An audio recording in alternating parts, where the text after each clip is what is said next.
Ever since I first stumbled across Craigslist, a sense of unease has always clung to me, like a persistent fog that refuses to lift.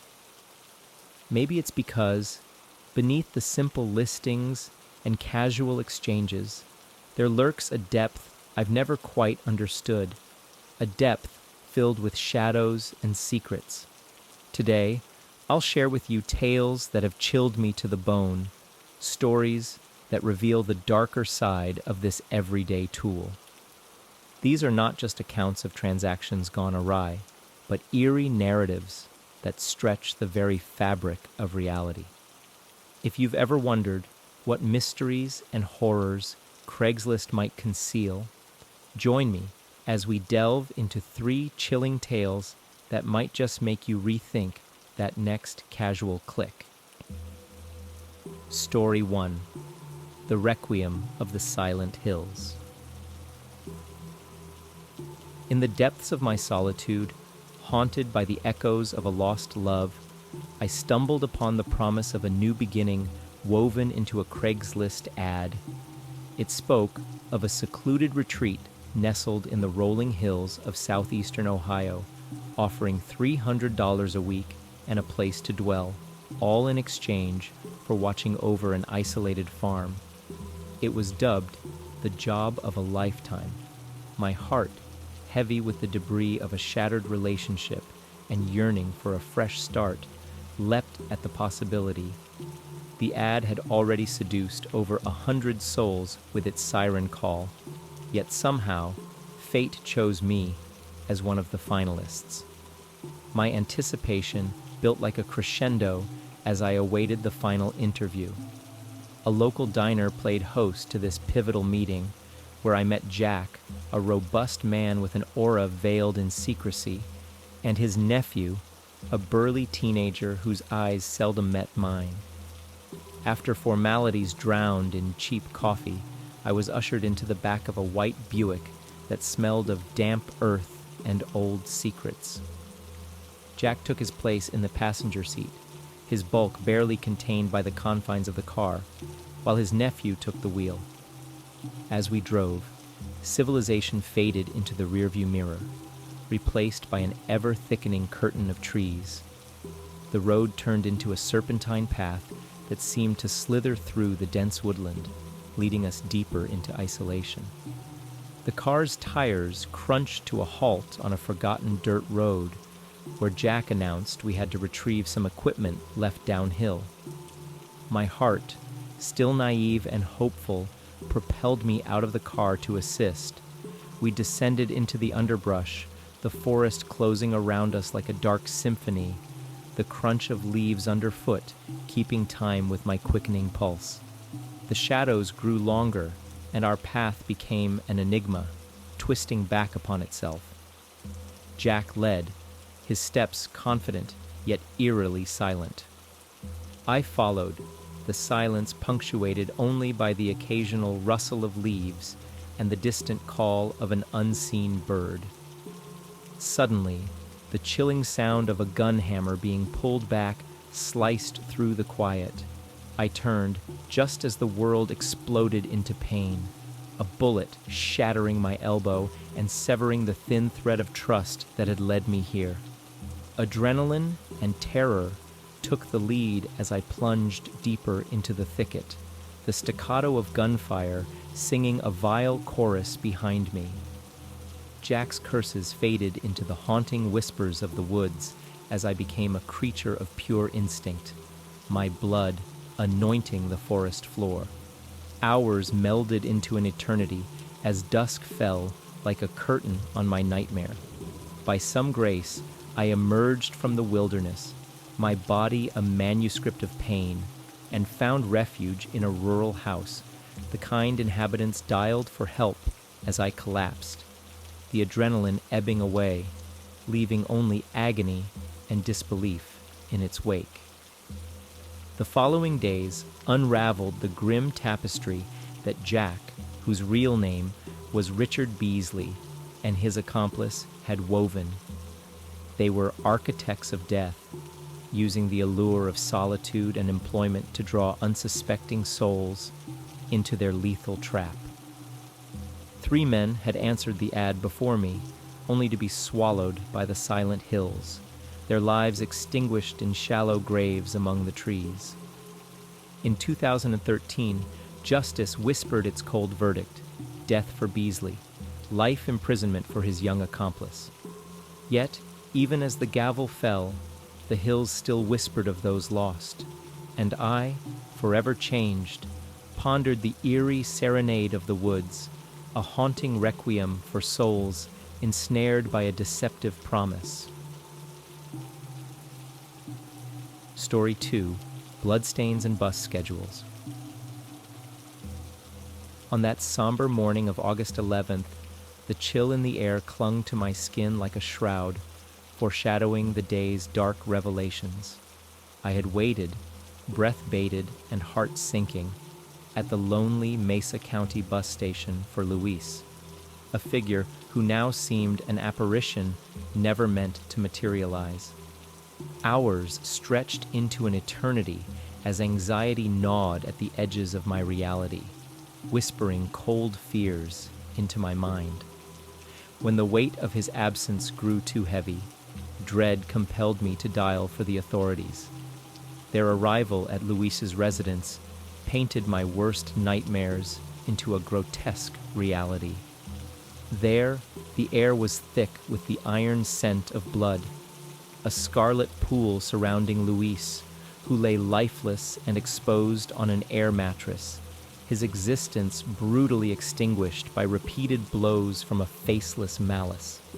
It was unmistakably murder, the kind that leaves its chilling echo in the bones of the living.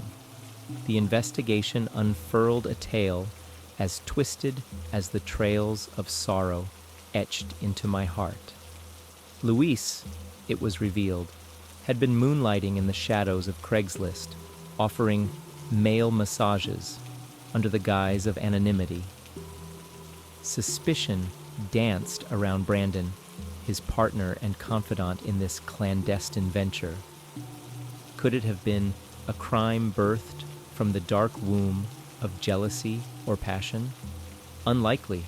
Brandon was miles away, a ghostly alibi cloaked in the certainty of his absence. Detectives waded through the digital mire of Craigslist and emails, tracing the spectral fingerprints of those who had crossed the threshold of our home. Their pursuit pointed them toward a veteran draped in the trappings of normalcy, yet shadowed by undercurrents of darker depths. He was the last to seek Luis's services, before silence claimed him. The veteran's narrative was a labyrinth of contradictions, denials evolving into partial admissions, timelines blurred by deception, and explanations as hollow as the space where Luis once breathed. His story was pockmarked with incongruences, rent checks dated post-mortem, illicit images lurking in stolen digital corners, and claims of imminent military redeployment, a blatant fiction as the Army had not called his name since 2008. The investigation, like a dark river, meandered through landscapes of uncertainty and despair, eroding the last vestiges of hope I held for clarity. Yet, in 2012, the twisted paths converged when the veteran was ensnared by the law's long reach in Pennsylvania, charged with the grave silence of first-degree murder. As I reflect upon the ruins of what was once considered sanctuary, I grapple with the haunting solitude that envelops me. The echoes of Luis's laughter, once vibrant and alive, are now mere whispers, drowned out by the incessant ticking of the clock, each moment stretching further away from the life we once knew. In the quiet, I find myself walking through the hollow halls of memory, searching for solace in a place where peace seems just as elusive as the shadow that stole the light from our lives. Story 3: The Covenant of Night. The night air of Anchorage was cold and remorseless, much like the path I found myself walking from the tender age of 13. Underneath the ghostly glow of the street lamps and the watchful eyes of a sinister mentor, I, Miranda Cole, was initiated into a world shrouded in darkness and bound by blood. The first life I took was marked by the stark flash of gunfire in a dimly lit alley, a life demanded as payment for debts of the living to those lurking in the shadows. Bound to a satanic cult, I rose quickly through its ranks, each step fueled by the numbing escape of heroin and the intoxicating power of control. This sinister chapter was abruptly closed when the court decided to send me to live with my uncle in North Carolina, attempting to sever the tendrils of my dark past and guide me back to a semblance of normalcy. It was in this unlikely refuge that I crossed paths with Elite, a soul as lost as mine who would soon become my partner in both life and the macabre dance of death. Together, we crafted a bond not just of love, but of shared darkness. Our desire to kill was less about the act itself and more about what it represented, a ritual to cement our unity. On a chilling night of November 1st, 2013, I cast a lure into the void of the internet, a Craigslist ad seeking those entangled in matrimonial hatred. The bait was taken by Troy LaFera, a man whose fate was sealed by his own disillusionment. As we planned, Elite was my shadow, hidden under a blanket in the back seat of our car, while I played the part of the siren in the front. Our signal, "Did you see the stars tonight?" was as poetic as it was fatal. At those words, Elite sprang like a specter from his hiding, the cord in his hands finding its home around Troy's neck.